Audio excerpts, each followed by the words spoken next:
Beauty பட்டங்களை வென்றிருக்கிற ஒரு பெண்ணும் கூட. இவங்களுடைய பேச்சுக்கள் எல்லாம் பாத்தீங்கன்னா ஒவ்வொரு மேடையிலும் பாத்தீங்கன்னா பயங்கர போல்டா இருக்கும். பொண்ணுங்க இப்படிதான் இருக்கணும், இப்படிதான் சாதிக்கணும் அப்படின்னு பேசுறப்ப இந்த மாதிரி ஒரு மோட்டிவேட்டரை யாரால பார்க்கக்கூடும் அப்படிங்கிற மாதிரிதான் பல பெண்கள் நினைச்சாங்க, ஈவன் நானும். ஆனா இப்படி எல்லாம் இருக்கும் போதுதான் திடுதுப்புன்னு பாத்தீங்கன்னா பல மீம் சேனல்ல சான் ரேச்சல் இறந்து போயிட்டதா ஒரு செய்தி வந்தோடனே அது ஃபேக் நியூஸா இருக்கும் அல்லது பப்ளிசிட்டி ஸ்டண்டா இருக்கும் அப்படிங்கிற மாதிரி மக்கள் நினைச்சிட்டு இருக்கிற அந்த நேரத்துலதான் அபிஷியலாவே பல நியூஸ்ல வர ஆரம்பிச்சது.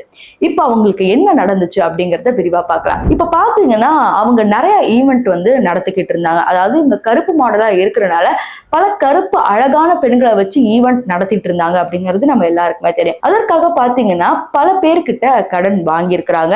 அந்த கடனை திரும்ப அடைக்க முடியல அப்படிங்கறதா இவங்களுடைய வருத்தமாவே இருந்திருக்கு. பல சொந்தக்காரங்க கிட்ட பல ஃப்ரெண்ட்ஸ் கிட்ட எவ்வளவோ ட்ரை பண்ணிருக்காங்க. பட் யாராலையுமே வந்து காசு கொடுக்க முடியல. அதனால பாத்தீங்கன்னா ரொம்ப மன உளைச்சல்ல இருந்திருக்கிறாங்க. இந்த கடன் வாங்கினதா அவங்க அப்பா கிட்டயோ இல்ல கணவர்கிட்டயோ வந்து சொல்லவே இல்லை.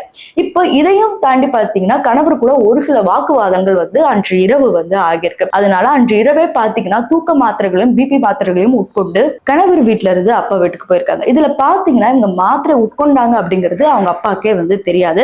அதுக்கப்புறம் கொஞ்ச நேரம் கழிச்சுதான் என்ன பொண்ணுக்கு ஒரு மாதிரி இருக்குன்னு சொல்லிதான் பக்கத்துல இருக்கிற மருத்துவமனையில சேர்த்திருக்கிறாங்க. தீவிரமா சிகிச்சை பண்ணிருக்கிறாங்க. இதற்கு இடையிலே பாத்தீங்கன்னா 2 கிட்னியும் வந்து செயல் இழந்து போயிருக்கு.